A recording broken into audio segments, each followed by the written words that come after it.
Nadiasa, saya dari kelas 10 IPS 3. Saya akan membacakan satu teks pidato.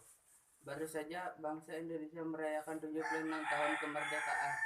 Usia 76 tahun seandainya dikonversi menjadi umur manusia, tentu umur sudah melebihi dari cukup untuk menentukan manusia itu baik atau tidak baik. Umur suatu bangsa sesungguhnya adalah umur yang cukup untuk menjadikan Indonesia negeri yang aman, sejahtera, yang damai dan sentosa. Kemerdekaan ini adalah anugerah Tuhan, maka wajib untuk mensyukuri anugerah berupa kemerdekaan ini. Kemerdekaan adalah salah satu bentuk dari kokohan kedudukan di muka bumi. Bangsa yang merdeka artinya bangsa yang kokoh kedudukannya di muka bumi, yang terbebas dari penjajahan. Artinya ketika kita dikokohkan kedudukan di muka bumi, apa yang dibangun? Bukannya hanya membangun fisik, tetapi juga membangun jiwa. Dalam lagu Indonesia Raya ada bait yang berbunyi, bangunlah jiwa, bangunlah badannya.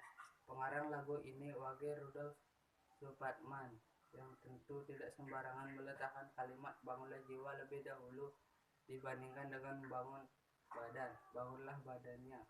Mengapa? Karena membangun jiwa lebih sulit daripada membangun badan.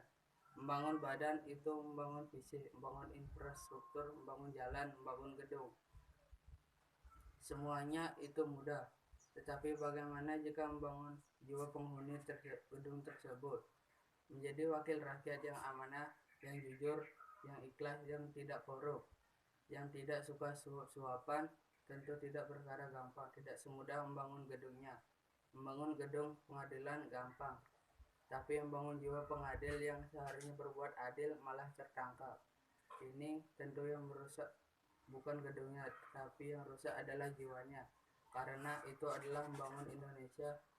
Ini tidak mau kita mencintai dengan NKRI, harus mencintai tanah air, karena cinta tanah air merupakan bagian dari iman.